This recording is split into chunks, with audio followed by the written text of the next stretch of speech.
আজকে স্বাধীনতাকে সুরক্ষিত করতে হলে বিএনপি ছাড়া যেমন দেশনায়ক তারেক রহমান ছাড়া কোনো বিকল্প নাই। যে আমরা এখানে শ্রদ্ধা জানানোর জন্য, আপনারা জানেন যে আগামী 12ই ফেব্রুয়ারি নির্বাচন। এই নির্বাচনে ঢাকা 13 থেকে আমাদের দলের পক্ষ থেকে প্রার্থী হয়েছেন ববি হাজাজ। তার নেতৃত্বে আজকে আমরা এখানে আসছি, এখানে আমাদের শ্রদ্ধা জানানোর জন্য। আমরা শ্রদ্ধা জানিয়েছি। আর শুধু আমরা একটাই বলতে চাই যে দেশনেত্রী বেগম খালেদা জি আমাদের মাঝে নাই, কিন্তু তিনি যাওয়ার আগে আল্লাহর কাছে আমরা শুকরিয়া আদায় করি যে তার অবর্তমানে নেতৃত্ব দেওয়ার জন্য তিনি দেশনায়ক তারেক রহমানকে সৃষ্টি করে গেছেন। এবং দেশনায়ক তারেক রহমানের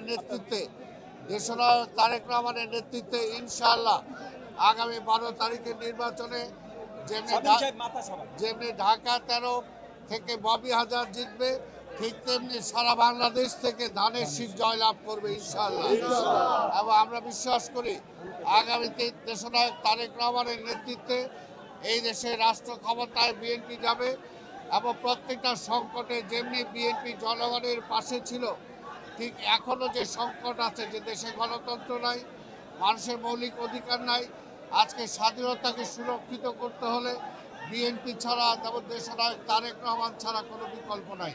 তাই আমরা বিশ্বাস করি আগামী নির্বাচনে এই দেশের মানুষ সব কিছু চিন্তা করে, আজকে পাহাড়ি বলি, বাঙালি বলি, আজকে মুসলমান বলি, হিন্দু বলি, আজকে পুরুষ বলি, মহিলা বলি, সবার একটাই পছন্দ, সেটা হলো বিএনপি, সেটা হলো ধানের শীষ। এর কোনো বিকল্প নাই। তাই আমরা আশা করব আগামী দিনে ঢাকা 13 মানুষ ববি হাজাজকে বিপুল ভোটে ধানের শীষে জয়লাভ করাবে আজকের এই দিনে। এটাই আমরা কামনা করি। ধন্যবাদ।